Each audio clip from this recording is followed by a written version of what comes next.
દર્શક મિત્રો, હું છું પરમાર અનિશા. તમે જોઈ રહ્યા છો લોક સામના ન્યૂઝ. તો જોઈએ આજના સમાચાર સૂત્રાપાડાથી અમારા રિપોર્ટર રામસિંહ મોરી સાથે.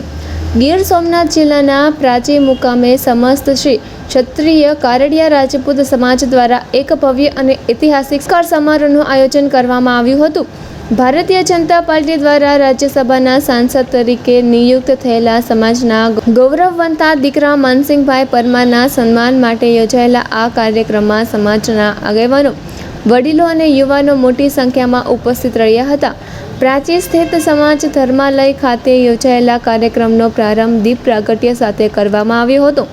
ત્યારબાદ મનોજભાઈ મોરી દ્વારા માનસિંહભાઈ પરમારને ચાંદીની પાઘડી પહેરાવી ચાલ સાફો અને પુષ્પહાર અર્પણ કરી ભવ્ય સન્માન કરવામાં આવ્યું હતું. આ પ્રસંગે ઉપસ્થિત આગેવાનોએ જણાવ્યું હતું કે માનસિંહભાઈ પરમારની રાજ્યસભામાં નિમણૂક સમગ્ર ક્ષત્રિય કારડિયા રાજપૂત સમાજ માટે ગૌરવની ક્ષણ છે. સાથે જ તેમણે આશા વ્યક્ત કરી હતી કે માનસિંહભાઈ દિલ્હી ખાતે રાજ્યસભામાં ગીર સોમનાથ અને જૂનાગઢ જિલ્લાના વિવિધ પ્રશ્નોને અસરકારક રીતે રજૂ કરશે.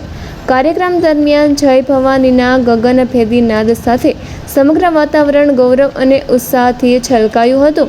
ગીર સોમનાથ અને જૂનાગઢ જિલ્લાના વિવિધ વિસ્તારોમાંથી સમાજના લોકો મોટી સંખ્યામાં ઉપસ્થિત રહ્યા હતા. કાર્યક્રમના અંતે સૌએ સહભોજનનો લાભ લીધો હતો અને આયોજકોએ કાર્યક્રમને સફળ બનાવવા બદલ ઉપસ્થિત સર્વોને આભાર વ્યક્ત કર્યો હતો.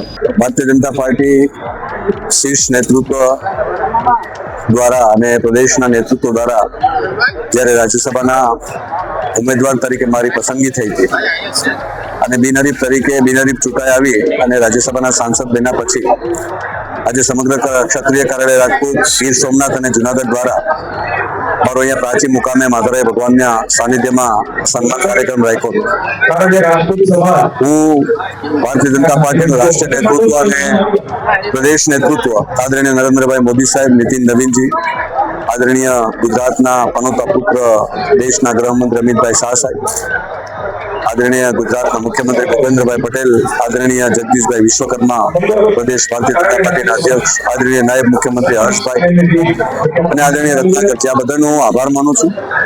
આજે અહીંયા જે સન્માન કર્યું હતું ક્ષત્રિય કારડિયા રાજપૂત સમાજના યુવાનો દ્વારા, અમારા પ્રદેશના અધ્યક્ષ જગદીશ વિશ્વકર્મા સાહેબ અમને વારંવાર કહે છે કે ફૂલ નહીં પણ પુસ્તકના દ્વારા સન્માન કરવામાં આવ્યું અને અમારા ક્ષત્રિય કારડિયા રાજપૂતના યુવાનો દ્વારા સમગ્ર જિલ્લામાંથી દરેક વ્યક્તિએ પુસ્તકોથી મારું સન્માન કર્યું છે.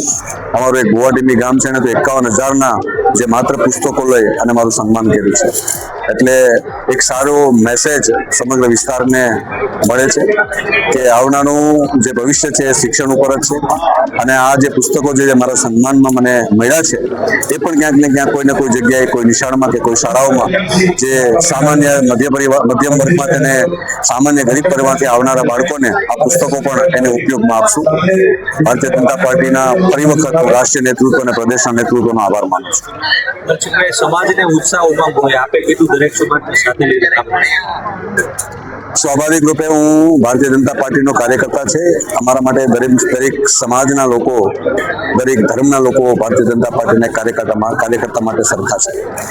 ક્ષત્રિય કારડિયા રાજપૂતમાંથી આવું છું. ભારતીય જનતા પાર્ટીએ મને રાજ્યસભાના સાંસદ તરીકે દિલ્હી મોકલ્યો છે. હું પાર્ટીનો આભાર માનું છું અને આભારની સાથે સાથે પાર્ટીને વિશ્વાસ પણ આપું છું કે હું મારા વિસ્તારના દરેક સમાજના લોકોને સાથે લઈને ચાલવાનો છું અને સાથે લઈને જ ચાલીશ અને મારાથી જે પ્રયત્ન થશે એ મારા વિસ્તાર માટે હું કામ કરીશ.